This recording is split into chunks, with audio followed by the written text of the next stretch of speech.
I'm so sorry for your loss. Do you want to come inside, or? Hey everybody! Welcome to the Bluff Council. Just another normal episode over here. Nothing new or unusual. I am Ev. I'm joined by... Monique Duran. Monique Duran, as you may recognize, longtime viewers. That's my last name. And you've seen her before. There she is. Okay, tell me why you're wrong. Oh, no. In a popular episode of ours. I heard Huckabees. It was the best episode, in my opinion. It was decent. It was a decent episode. Her viewer request. Anyways, it's the Bluff Council. We're changing up some things. There's a lot of things happening. We don't even really totally know. But Keith's gonna still be doing some episodes. I'm gonna still be doing some episodes. Monique might be around once in a while. We might have extra other guests, co-hosts. But this is an honor to be here with you, my wife, my sweet babe, first ever co-host. It's an honor to be here. I would like to thank you, and I would like to thank Keith for opening up a space for me. It's the only time I've thanked him, so I'm sure he'll be grateful for that. Yeah, Keith Grateful. who? See, look, now I'm already doing what he always does, which is pronounce things incorrectly and address Yeah, I'm them. excited to sit and watch this back with you and see if you're as critical of yourself as you are of Keith. I have a little notes app of the times which Keith has said things that are nonsensical, like compacity. I have a note that's in all caps. It says, Keith, compacity. He's a big frustrated guy. We're not talking about movies today. We're going to criticize Keith for an hour. Well, that's the story of my life. No respect. No respect. No, but we are here to talk about a movie, so let's get right into it. We're talking about the new film, newish, Obsession. You ever heard of it? I love you so much. A love only the branch of a willow tree could conjure. It's a big deal. It's a big deal. It's all the rage. Those kids out there, they're big fans. They're into it. Twitter's into it big time. Twitter? TikTok? I'm not on it. Oh, TikTok. Yeah, I'm on neither of those anymore. I'm really old now. I'm like really loyal to Meta. I feel like Meta's a really good company. No, but Obsession, the independent small horror film directed by Curry Barker, starring Michael Johnston and Inde Navarette. Inde, you think? I-N-D-E? Yes, I actually looked it up. It's a nickname. Okay. Her mom called her Inde because she was so independent. I think her name, I don't want to get it wrong. It might be Gabriella, Daniela. I feel like it's one of those two. Indiana? No. Like Indiana. We named the dog Indiana. Indiana Jones. That's how I'm going. But yes, Obsession. There's a ton of reasons to discuss it, which is why we're here. Why don't you start us off by just telling us your overview, your umbrella, your reaction. We watched it together the other night. What did you think? Well, first off, it was really tough to not talk about it because I am a big time, I don't want to say a big time talker, but I'm a big time commentator. I have comments, I have thoughts. She's opinionated. She has a lot of opinions. I also have correct predictions. I almost always know what's going to happen. That is true, and she wants to share it in the middle of a film, which is my favorite thing. I try not to, but sometimes I can't help myself. In this case, though, I think it benefited you because I kept those thoughts to myself. Yeah, we're going to have to do more episodes together just so you don't talk throughout the films that we watch. Perfect. That's the real reason we're here. But yeah, an overall view, I would say I really enjoyed it. I really liked it a lot. Honestly, when it was done, I was like, that was incredible. Also, I love movies, as you know, as you do. And I can finish a movie and be like, that was incredible. And then later be like, well. But I didn't really have a big well. I wasn't, it's not my favorite movie ever. But I thought it was great. And I thought there was like a lot of really good parts to it. I thought it took a minute to get going. Once it got going, I was totally on board. I thought the acting was really pretty good, especially the girl. Like, I want to talk about her, Inde. I thought she really did a phenomenal job. I was really impressed. And yeah, I just really liked it. And the other thing I would say is this movie is not my type of movie. It's not the type of movie I would want to watch no matter what. Certainly when movies are kind of talked about and it becomes important in pop culture, then I'm more interested. And it perked my ears because of that, or perked my interest because of that. And then the other thing that happened is I had a friend remind me that the director of this film, Curry Barker, worked with me on the show This Is Us, which I think it was 2021. It was right after COVID, but we were still going through all the COVID stuff. I was a stand-in on This Is Us previously and had done some background on it. And then they brought in a core group of background actors and, their crew and everything. Great experience, but I later had a friend remind me that Curry was one of the people on that crew. I think he was a COVID monitor the season that I was on it in 2021. Then the next season he came back and did background with everybody, which is cool and just awesome to see someone who's been in my shoes, who's now like one of the most sought after directors of the moment, and that's really amazing. Love to see it. Love to see people succeed. So good job, Curry. We noticed too how, and I'm sure it's not an accident, that in the end credits of this film, it had the main cast, which was only 10 or 12 people, and then immediately said background. He listed the background in the credits is so cool. Well, in front and center too. Yeah, it is really, it's clearly else. really intentional. Well, and, it's just like right there with the cast. So it's nice. I think that's great, and he definitely now knows what the experience is and how involved the background really is. Yeah. She wants to be on camera. Jillian, it's been a while. Our child. Oh! Yeah, what a good girl. All right. What do I think about the film? What did you think about the film? What were your thoughts? I thought it was pretty good. I thought it was fine. I wasn't quite as high on it, I think, when the end credits hit as you were. But it wasn't like I wasn't like, oh man, that sucked. I was just like, oh yeah, that was fine. That was pretty good. I liked it fine. And then I thought about it more, and I obviously have a lot of things I want to talk about that nitpick it apart to death, because that's what we do. But also there's a lot of things I liked about it. My big takeaway, the big thing that I love the most about it is just that like it exists and that it's so successful. And I love a young filmmaker getting a shot and making a movie for $750,000 that goes on to make $380 million and counting at the time of recording this. And I just love everything about that. Yeah. So I'm super excited that happened. I'm excited anytime folks are passionate and excited themselves about going to see movies. I want to talk a little bit about the nature of the success of this film, because I think that's really interesting too. But all in all, I thought it was pretty good. Certainly very hyped, and there was a moment in the film where I thought, oh no, this is going to be like, for me, this is not my kind of film, but The Substance or Weapons, where it's just so hyped and people are like, dude, you gotta see this movie. I know it's horror, but like, it's gonna be there in the Oscars and da-da-da. And so I get sucked in. There's once a year it happens to me. Yeah. And then I thought for a minute that this one might have been it. But I don't think it was the case though. No, it's totally solid. As I was saying, as we've both said, not my type of movie, but I'm really aware of why it totally hit with me. And I don't know if it's why it totally hit with everyone else, if that makes sense. Yeah. So it's not my type of movie because I really traditionally don't like horror, definitely don't like gore. And I was scared because obviously in the trailer you see some blood and it's scary. But I felt like it was the right amount of scary, the right amount of blood, if you can say that. It pushed it to a level to where I was uncomfortable and scared, but never to a level where it felt just gratuitous. I think like a lot of people rely on the shock value. Should we say spoilers at some point? Oh yeah, spoilers now. Spoilers, I'm gonna say some stuff. So when he's in the car with his friend, I believe her name is Sarah, and Nikki shows up, she breaks the window, which the whole time there's that tension because she's going to be coming. Yes.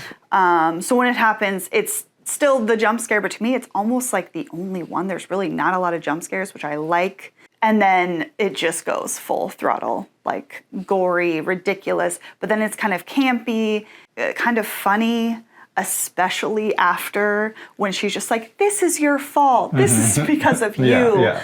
Amazing. Yeah, I love like that part. the writing in that part. And then they show her and she's just got her one eyeball and you can't help but laugh. And that's not something I normally would think is funny, normally would enjoy, but adding that bit of comedy makes it enjoyable. And I thought the writing was just well done in that moment, and just great the way she just is saying that it's all his fault. Yeah. Which it is. For sure. I'll say a couple things I like about it. I too thought the performances overall were like really good, especially that young gal. Much is made about her performance, and I think that's all very justified. I think we'll probably be seeing a lot of her for a while. She really commanded the screen.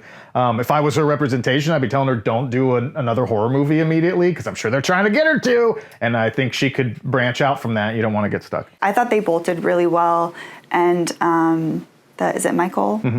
Does like voice acting. He's doing that 97 X-Men Oh, thing, is it an X-Men show? which I know you're excited about.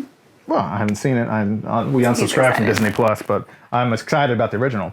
Yeah, I thought Michael Johnston did pretty good. They did pretty good. It's hard because he's sharing the screen most of the time with that gal who was really like owning it, killing it. And his performance was just a little bit uneven in some parts, but all in all, very good. Yeah, very good. I would agree. And the supporting stuff was really good. Happy to see Andy Richter in there as always. Fun. Needed more of Andy Richter. Naked from the waist down. That's called Porky Piggin' It. Yes. And so yeah, I loved that, and I love the overall concept. Like I loved just like it's such a simple monkey's paw style Make-A-Wish. Okay, did you read what I read? Oh, the Treehouse of Horror thing that it's No. based on The Simpsons. Oh, Or that well, he I was saw. inspired I by? actually don't even know why I said read. I'm trying to sound smart. I saw an interview reel with him where he said that he had the idea already, and then he saw the episode of The Simpsons. I wish for world peace. Tita, that was very selfish of you. And was inspired. Simpsons It's like, inspiring generations of talent, which is a true statement. It's a lot of fun. But yeah, I love just the simplicity of the concept, and that's like, it's silly and it doesn't really need to make a bunch of sense, but you can just understand that this is sort of like a different world. And I also thought there was some intentionality of like, the world building itself was meant to feel not quite real. And like you didn't really like what decade would you say that was? And there's like it's It one could of those. almost- It could almost be yeah. any like where there's some where they have a cell phone, but it's all everyone's using old alarm clocks and old like there's just a lot of different. And I kind of like that. That's Yeah. like a very intentional thing. I've seen a couple other movies that like helps you feel a little like. Well, and I off. like other projects do this too, but where going off what you're saying, it can suspend your disbelief a little more because you feel like you're in this world, which could be any time. Yeah. And it's just these people. And you're not upset Whereas when the it's reality not isn't. so the real world that you're like this wish This thing. would never happen. You're willing to head into it, which Yeah. I like that stuff, and I really liked the ending. Like the ending, I loved the ending. was just like a fun like idea. Yeah. Where you're just like, wait, what? Wait, oh no, Yeah. oh no, Yeah. oh no. Yeah. And it did subvert my expectations somewhat. And I appreciate that because I feel like that's rare.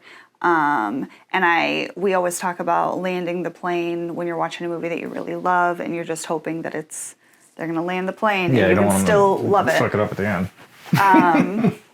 So with this one, I had the feeling almost early on where I was like, because this is really good. I'm really enjoying this. Everyone's doing good. The story's interesting. And I thought, oh, I hope they can land the plane. Yeah.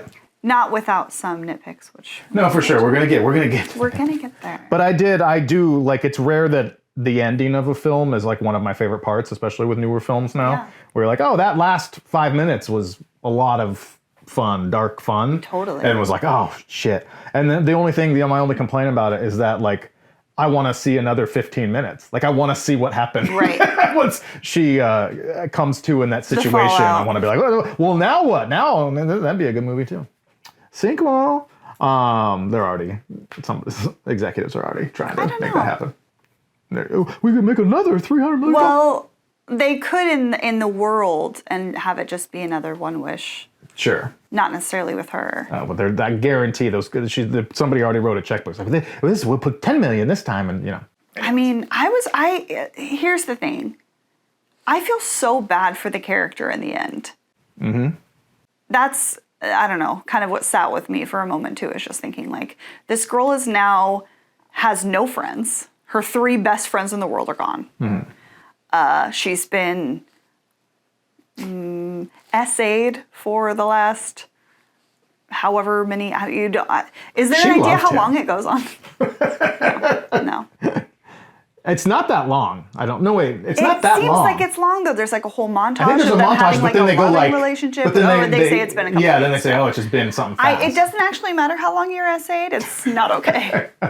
It's not okay. And she hates her dad now so that she's sobered She up. never hated her dad. She's, I guess, grateful he doesn't have cancer. But wait, they No, didn't she always have a hated bad. him. Yeah, see. Yeah. So now. Oh, she had a bad relationship with her dad. Bad relationship. Well, now no friends. I was thinking her only option. She's got to move to Fuck Europe. her friends. She's- The problem is she's going to prison. Like, that's the most Well, urgent issue. that's gonna be a tough. That's what I'm saying. I want to see that movie. Like, how? Yeah, what do you that's fair. do? Yeah, it's How gonna much be- awareness does she have of what happened gonna to be a know that tough she one needs for her to to- explain her way out of? Yeah. Yeah. Well, that's why I said the only way. She's got to skip town. She's got to change her name. Yeah. Well, she shouldn't have gotten mixed up in such a mess. Well, and it's too bad she used that last wish because she could have. Yeah. She really. God, I wish none of this ever happened. Yeah. And then what happens? Crazy. It's a great idea. It's a great idea. Yeah. I also love just the slow burn of it all. Like, I was really happy that we got halfway in and I was like, not that much has happened. And it's just sort of about discomfort. Yeah. And like, I like that. Because Yeah. like so often with these kind of horror films, like they feel like they need to really shock you up front Yeah. and try to just like gross you out or do. And I hate that shit. So like, I appreciated that it was just like, oh, it's vibes. And I just, Yeah. it's Slow burn. Yeah.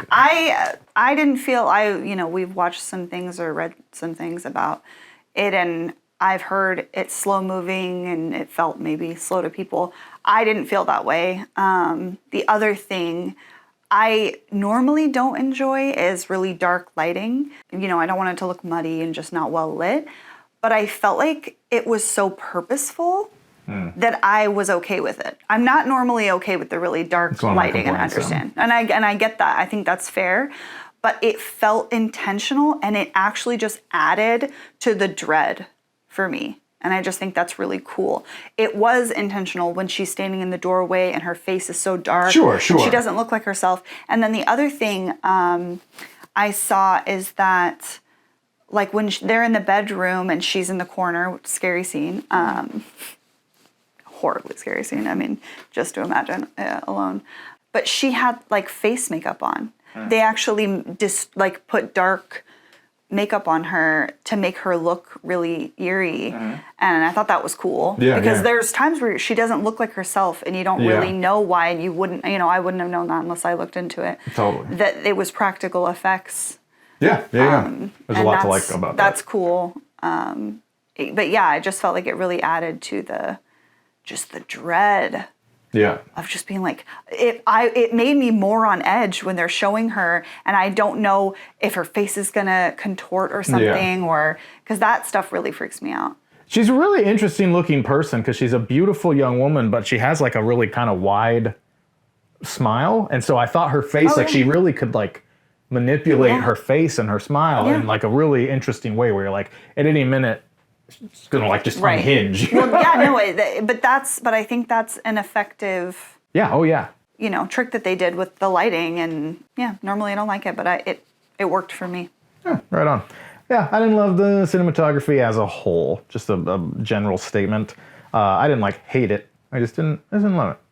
I also like I don't know the aspect ratio when this. I don't know why. I'm not a big unusual aspect ratio guy. Then I agree, but I thought then it lent itself to being that this could be in the 2000s and 90s. Yeah. I get it. I just don't like it. But all in all. There's just a lot about it that I usually agree with you on a lot of that, and a lot of things that don't normally work for me worked for me here, and I can't even really say why, but it felt like a real world at least too. Like even if it was dark, like when they go to the party and they're all sitting around, like that's a party. I'm like taken to a party with friends at I was gonna say a frat house, but but at that age it felt like, the floors are dirty and there's red cups everywhere, and I never went to parties.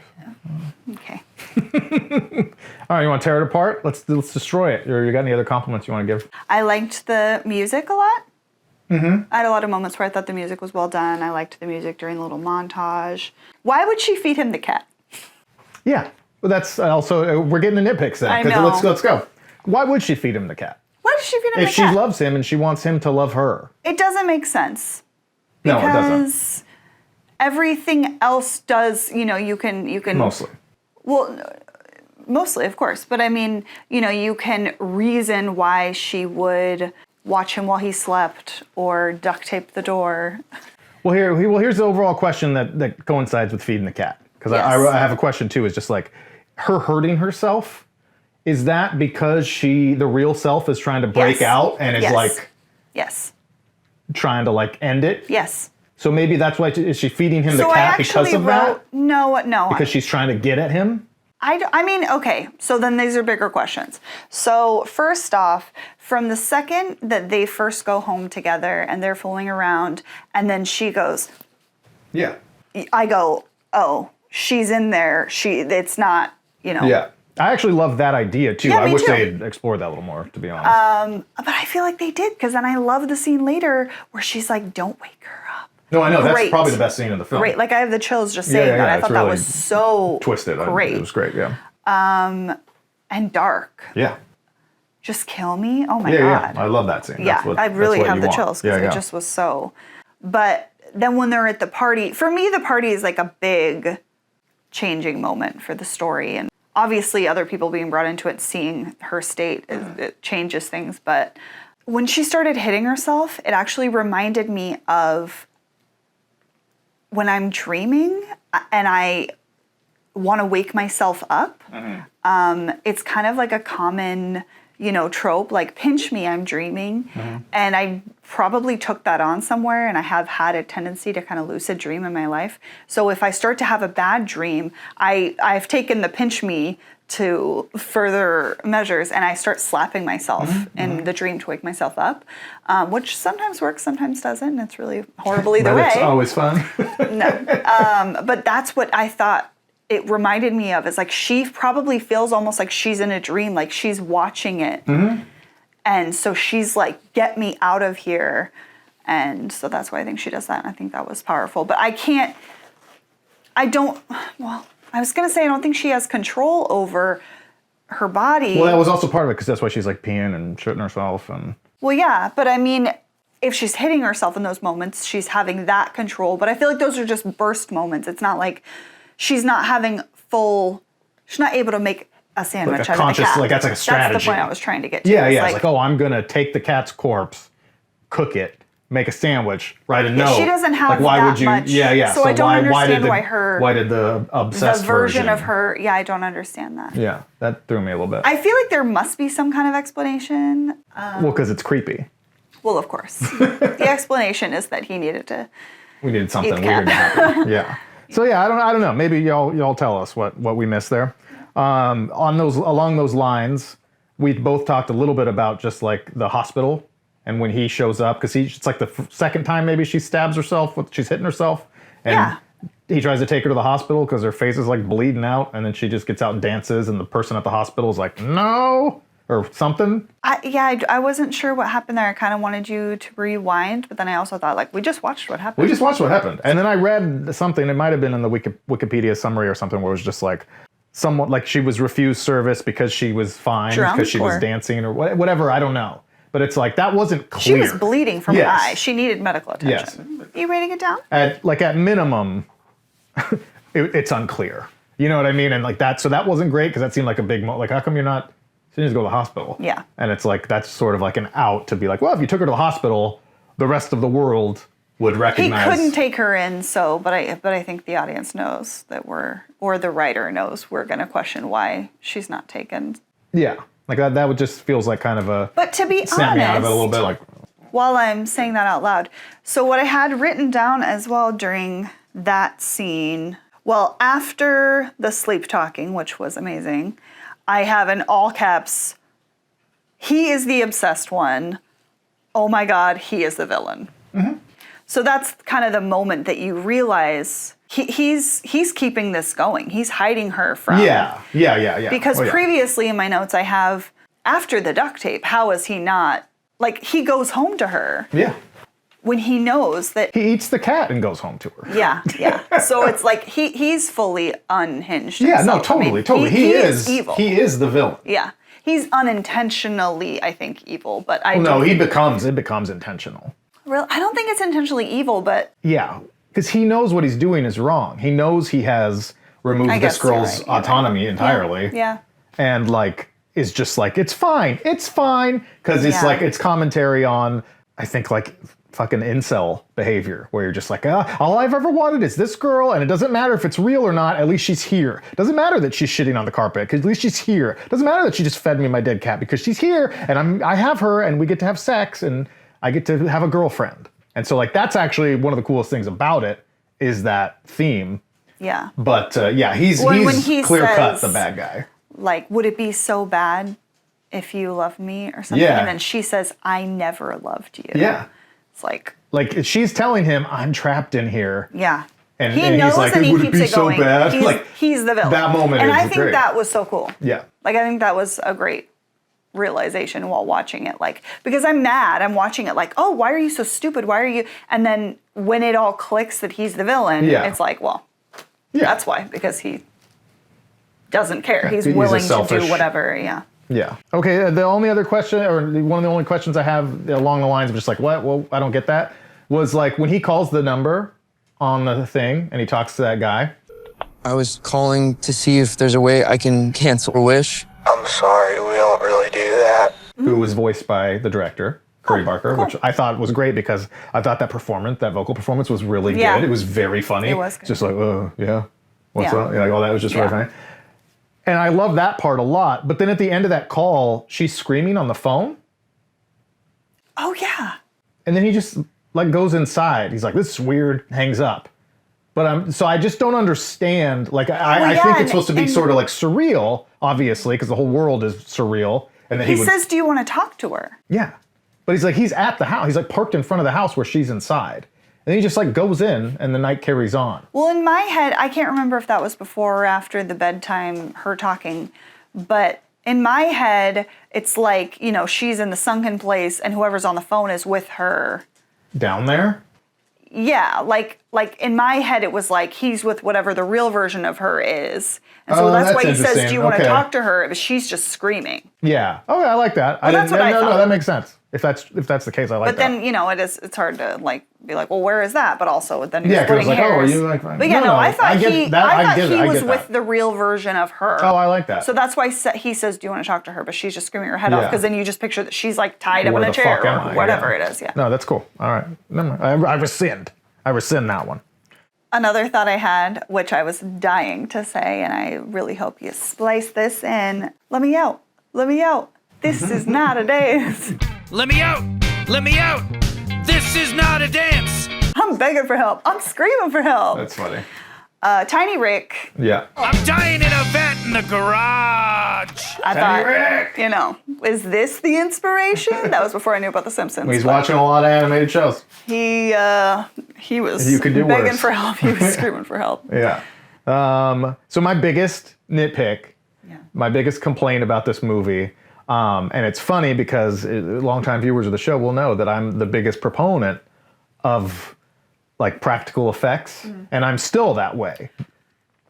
The scene where I don't think you do because I think you closed your eyes when she's smashing the face in the car. Oh yeah, no, it looked ridiculous. It looked ridiculous. But I feel like I thought it was like it looked just like a dummy. No, it didn't even look like a dummy. Like it was, she smashed in the head and it cut. He's shocked and the blood spray. And it cuts back and it's like her body's not even a body. Yeah. It's like it's a 2x4 with a mask on it. And so the gal has the brick here and is smashing But here. then maybe that's why I'm okay with it. And also, like, I felt like it was like purposeful camp in that moment. It was like purposeful horror camp. It could have been, but that it was too jarring for me because it looked so. It looked so bad, like so unrealistic, I should say. I don't know. And so if that's a choice and you're trying to throw it back to like fucking Army of Darkness or whatever, just like these really like. I think it was purposeful. Because the other thing that I thought you were going to bring up that is like so absurd, I have written down, the money is coming through the ceiling? Mm-hmm. The money's coming through the ceiling? Yeah. Well, there's no reason to. Well, I know, but it's I money just appear. It's Sure, I would have like preferred Materializing. personally for a phone call. You need the visual. But sure, I'm fine. Like that's what I'm saying. It's like a lot of when I say I'm fine with it, it's like I was just fine with a lot of like the hokiness because I feel like it wasn't the only. If there's one hokey thing, it just sticks out like a sore thumb. But there was a lot of things that were, I wouldn't even call it camp, but it's old school horror.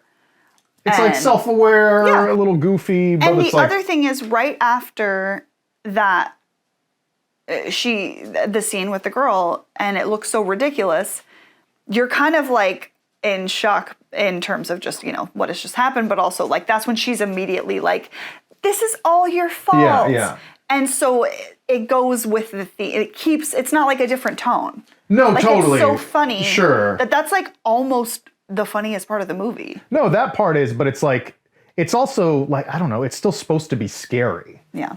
And so in that moment, it like cutted to that thing. And the main point is no matter what the tone is, you don't want it to like snap the viewer out of the experience. Course, yeah. And to me, it was like, I was like, whoa, what is happening? Like, is this a different thing? Like, what is it trying to do? Is this intentionally? And like, so then my brain is not thinking about what's happening on the screen and the story development and the emotion. I'm thinking about like, what the fuck is that thing supposed to be? And like that, it was just, and so I'm not saying like that needed to be computer, but just like put a fucking body on that. I don't know. I thought it looked like a dummy. I didn't think it looked like a 2x4 with a No, I mask, thought it just looked like a fucking, like a rake with a shirt on it. You know, it was like literally just I'm like. sure it was a dummy.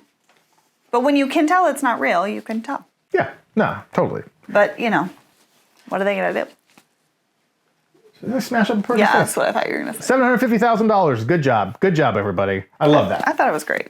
I only have one other. What other? I don't have any nitpicks, but I have the larger question. Hi, baby. Yeah, you're a sweet girl. We're gonna go outside in a couple minutes. Yeah, just a little bit. A lot of my nitpicks were then, which I appreciated actually. I made a lot of notes that then I erased because they answered those questions. Mm-hmm. Like when you're just like, why doesn't he go back and get another one? And it kind of takes a while to get there. Well, yeah, but it's weird that he didn't have the thought to do that because he's on the phone. He's like, "What else can I do? Is there anything I can do?" It's like the first fucking thing I would do would be like, "I'm gonna go make another wish," 100%. unless you knew Yeah. that. All right. So my big question to you, that maybe it's our kind of wrap up, is so this film's remarkably successful, as we said at the outset.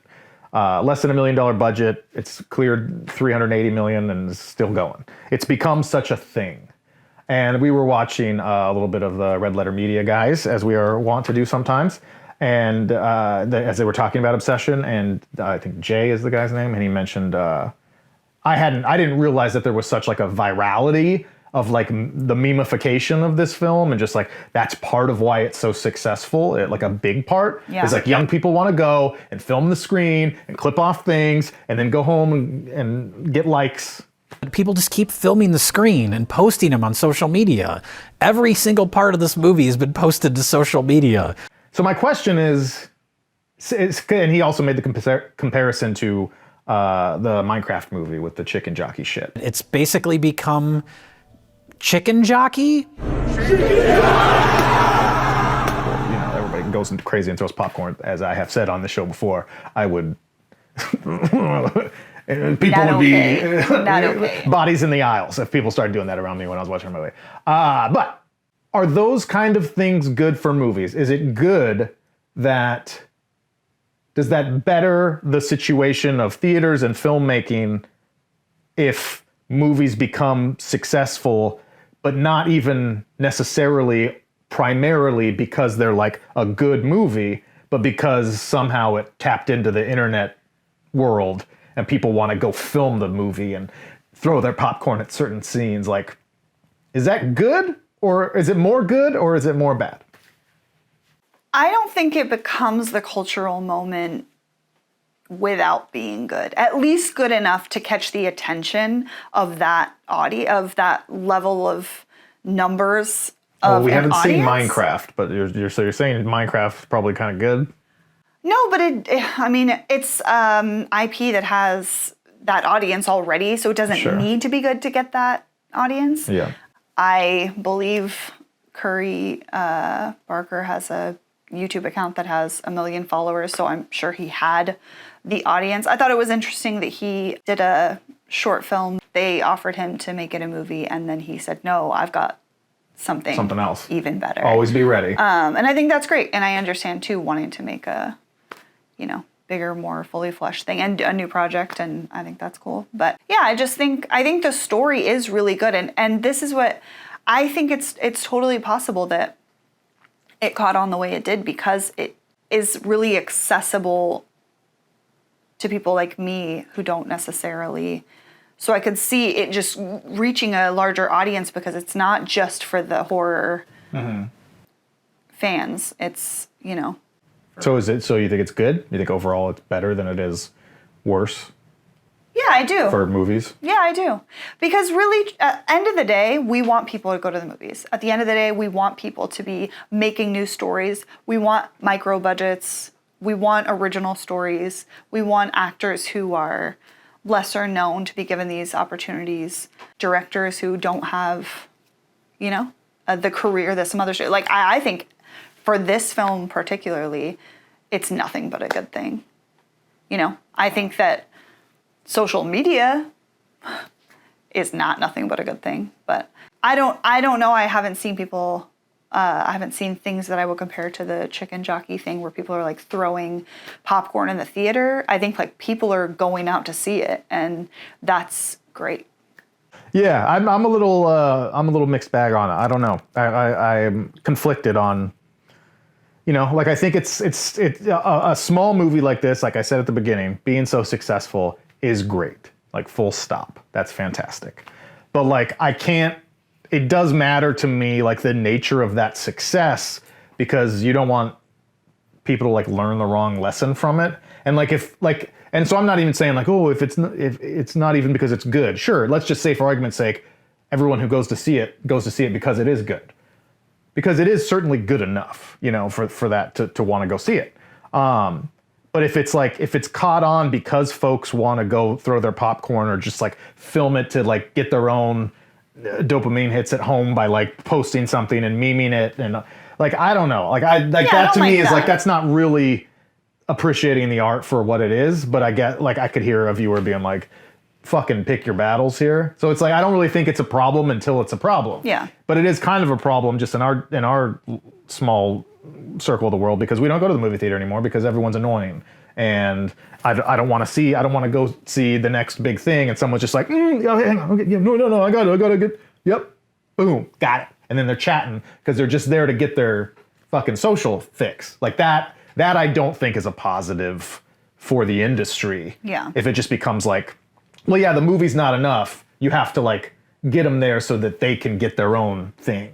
Like that. Well, that's that sucks. also part of the bigger, I don't know, problem or trend of like any, art becoming something that now has to be like a activation. And that's disappointing because that's not the intention of art, is to be like a social media moment for you or for anybody. Yeah. And I know it's affecting like the music industry where you write a song and it might be great and then it's not a hit unless you make a TikTok dance to go along with it. And like that's disappointing. And yeah, I do think that's a detriment to the art. Like I don't think it's just important as long as they got the platinum. If I was a musician, I'd rather have a song be less successful because I didn't sell out to do a TikTok dance. But if it was like a natural thing, if it kind of made sense or it made sense to me or it was right for me, like do what's right for you. Yeah. If that's the intention is what's important. But I would guess that, it's no one's intention for people to go into a theater and start recording on their phones. Yeah. That's why there's laws against it. Laws? Yeah, it's like, Oh, yeah. In terms of... Well, piracy. It should just be against the law. Just on fucking... Yeah. They should box your phone before you go in. Anything else you want to say in closing? My love. Well, I love you so much. I love you too so much. Thank you for having me. Of course. It's been a pleasure. This is a ton of fun. Hopefully we'll get to try it again. We'll try it again. We'll see what happens. You better get 1 million views. I'm going to make a TikTok dance. Ready?